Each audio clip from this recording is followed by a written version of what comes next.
Welcome to the Thought Leadership Series featuring interviews with some of the best minds in the industry. Today's special guest is popular platform speaker and best-selling author Dave Anderson. I'm Steve Savant, syndicated financial columnist and talk show host. In this segment, we're talking about third-party obstacles, one of the 4 sales pillars from Dave's book, Non-Convincing Language. Well, Dave, we've been talking about this, and again, I just recommend if you haven't seen the first couple shows, you may want to go out to Tuesday's show and see the first 2 pillars. It'll help your learning tutorial experience. I've heard you say this in your seminars, this may be the toughest of the 3 pillars thus far. It is. We talked a lot about pillar number 2, how do you come up with great questions? And that is a challenge, but the more we take concern of other people, questions surface up. And we should have scripted questions, right? We should be very professional in what we do. So there's 2 sides of that, but you go deeper. This is the one, and the best way to explain this is, let me show you what it means, and then let's just dialogue a real-life example that it happens every day in our financial offices, right? So This is the picture you want in your head. There was a big issue, right, with Russia, and then this great quote from Ronald Reagan, says, tear down this wall. Mr. Gorbachev, tear down this wall. What happens in communication with us most of the time, especially if it's not exactly the way we want it, or there's an argument in the household or in sales, they don't get it, the wall starts to build up. So part of the philosophy idea of non-convincing language is when you sense that, like, hey, what I said or what they said built tension, resistance, argument, walls coming up. You got to learn how to tear the wall down. Dialogue should have no wall. Not easy to do. That's why this is one of the hardest of the pillars, maybe the most important, though, to move forward. So this is the mental idea. For us in our office every day, I call it in my office, I have a big whiteboard and the computer. I say, throw the problem on the whiteboard. Join that person, get your popcorn and Coke with them, and watch their movie through their lenses. What we have a habit of doing is watching their movie through our lenses. It's a different movie, even though we're looking at the same thing. So we want to join them and see where they're at. Here's an example. When people walk into an office, or you're prospecting in our business, so here's going to tie 1, 2, and 3 of the pillars together real quickly.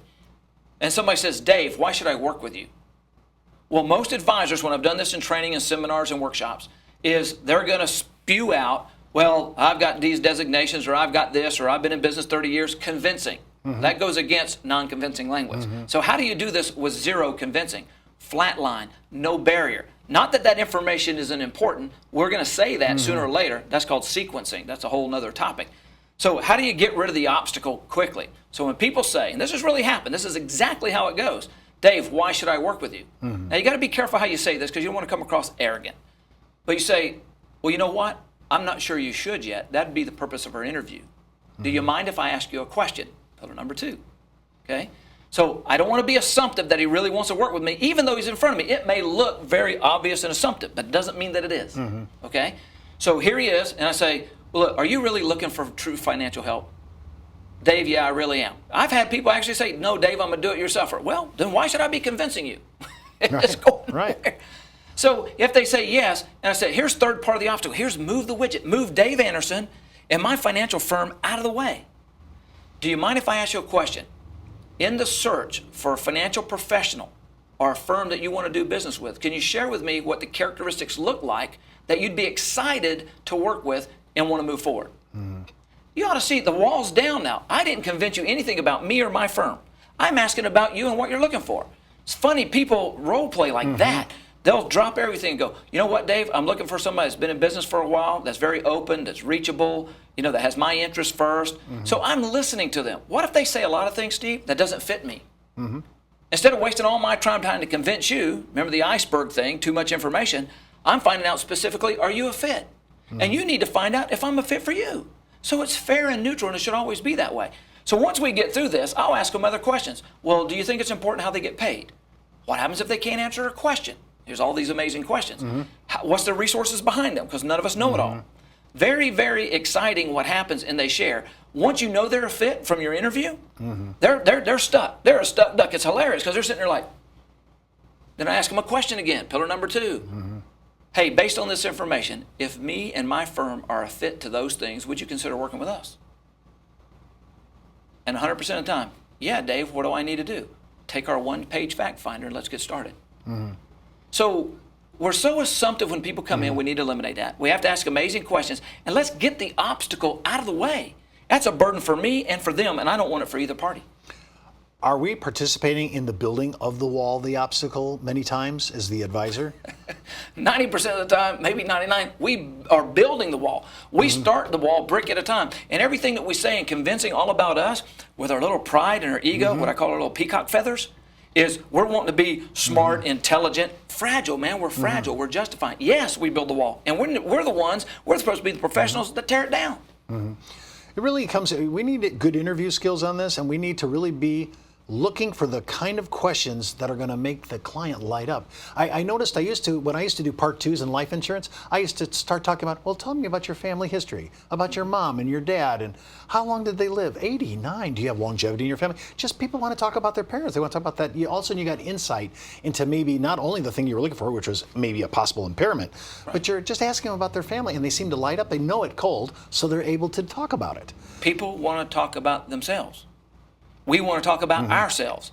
That's like we talked about before. People are talking. Anywhere you go in a restaurant, just listen. Don't eavesdrop, but just listen. And you'll find out people are not communicating. They're talking at one another. No good. For more information on how to overcome third-party obstacles with your clients and prospects and how it can help you expand your practice, just click on the landing page address in the video description.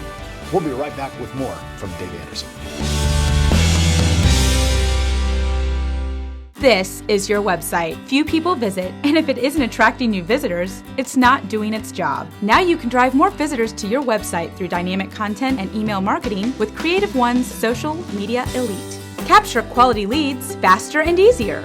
Engage your visitors with informative articles and videos to boost your online credibility. Plus, stay connected with existing clients and earn more referrals. All content is customized for you. It's time to introduce your website to the world. Call your CreativeOne sales team at 800-992-2642 or visit us online at CreativeOne.com. In this segment, we're talking about statements that don't require an answer. One of the 4 sales pillars from Dave's book, Non-Convincing Language. Well, we're building this support mechanism, right, for our practice, and I kind of like it because we've talked about avoiding some starts, asking amazing questions. Yesterday, the first segment, we talked about third party, the obstacle, and now today we're going to talk about statements that don't require a response. I have to tell you, David, I'm the worst on this. I'm confessing my sin. My gosh, the person makes a statement. I hate annuities or whatever, and I'm like, defense mode, and I'm going to pontificate on all the reasons why it's tax deferred and the government gave us special treatment, and the guy just goes right past it. Well, you'd be in a close race with me being the worst, or anybody else we line up. Human nature, as we talk about, is self-justifying, validating. I got to be important. It's all about me. And it's not. It's not all about you. We're supposed to take our role and move people forward, especially in the financial business, influence them to positive decisions that are good for them. This is out of all the pillars. These are 4 pillars. Now they're all on the screen now, right? So here they are. This is all the magic, if you will. This is the most fun.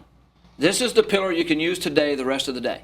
And it's outrageously funny. It's that funny at home because this is a behavior change pillar.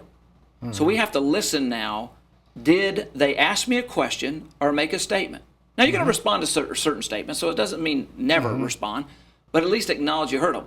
So you brought up when people in our office bring up an objection, right? And there's millions of books out there about handling objections. Personally, I don't like any of them because we're handling them from a battle position.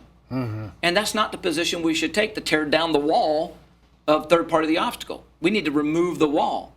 So if somebody walks in my office, right, now this is, we talk about amazing questions and some of them are very simple to be amazing. Now watch this answer. This is an amazing answer, but it's so simple. When somebody walks in my office and says, I hate anything, right, they have a personal preference. That's a statement, so you have to listen. Did they ask me anything? No, they haven't asked me anything. I just say, okay, and shut up. Because the next one who talks loses, as we know in sales. Silence is awkward. Now look, I'm a mouthy guy. It's obvious when you get around me. I like to talk. So in those meetings, I'm holding on to my chair. Volcanoes are erupting. Man, I'm ready to go. I'm ready to spew something on them. And I can't because I'll blow it. And I have lost a lot of sales from doing this. This is a sales maker. Because they'll say stuff like, well, Dave, do you sell annuities? Okay, statement or question? It's a question. I'm just going to answer it with no fluffery, if you will. Yes. Why do you sell annuities? Do you mind if I ask you a question? I love to ask permission to demonstrate. Why do you care? It was so bad. And they say, well, help me understand why you sell them. And then you get into dialogue. It's like, well, look, is a hammer a good or bad tool? Well, it depends. Well, can you imagine that an annuity is like a hammer? Proper application, it's great. Wrong application, it stinks. Look, a hammer's no good at cutting the table, but it's great for driving a nail. Annuity ain't great for everything, but it's great if you want an income you can never outlive. So everything has its application. You start tearing down the wall by not challenging, by asking. So don't be assumptive. Ask amazing questions. Get the obstacle out of the way. Listen. Question or statement. So slow down a little bit. So really, guys, I want to stop you there just a second. So the punctuation at the end of whatever that client says is going to determine. So if it's a statement, you're not going to go ahead and pivot to go into defense mode and try to persuade them against it. No, at all. No, if they don't ask me a question, I'm done with it. Right? And see, now a guy that sells annuities, he's going to fight this till the end. Dave, the guy says, I hate annuities. Well, why do you hate annuities? Because he's wanting to sell you one. It's all about him. I just say, okay, and I'll never bring it up again. I'm just trying to think of all the type A driver motive advisors that are in my audience going, how can I sit through that? Because we're always in alert mode. We're on DEFCON level 5. Yeah. We're ready to tell the client why they're wrong or whatever. And that's another thing. We tell them not only our statement, but we're trying to put them in their place. Battle. Yeah. Right? When you criticize somebody and say, well, you just don't know anything about annuities, that's not building up, that's not tearing the wall down. And every time you speak, all you got to ask yourself, did that build a wall up or tear it down? There's the philosophy coming alive again. It's not technique-ish, it's philosophical, because I'm a different style than other people. Some are subtle. I'm a go-getter guy. I just had this curious thought that I must be a masonry marketer because I'm always building the walls. If that's what you're doing, you're a masonry marketer. I never thought about this, Steve. Good point. We need to be destructive to be productive. We got to destroy the wall to be productive with our clients. I never said that before. Sometimes we have to dismantle it before we can build it. And so people ask, this statement really improves their listening, right? They didn't ask me a question, they made a statement. And so the ultimate part of these pillars, by instead of telling people something, is to get them to say what you want to tell them. Example, this is a true story from my Sunday school class. Group came in here, a new couple, and we just started our lesson. And she made a comment, she goes, Dave, we were talking about the truth of the Bible this morning, and I've accepted it, but my husband still has a hard time with it. Very quiet guy, but then he opens up, he goes, Dave, yeah, I do. I have a hard time believing all the Bible's true. Well, I didn't say a word. Our Sunday school class, about 40 people.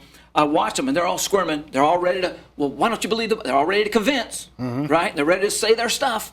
And they're all assumptive, and they're assumptive from their view. They didn't throw it up on the movie screen and join them, all the things we've been talking about. So they started talking. I listened to 2 or 3 comments. I said, time out, guys. I believe Mark was asking me the question or making the comment. Can I respond to this? And I said, Mark, I agree. It is a challenging thing to believe. I joined him where he was, not to where each of us were in the room.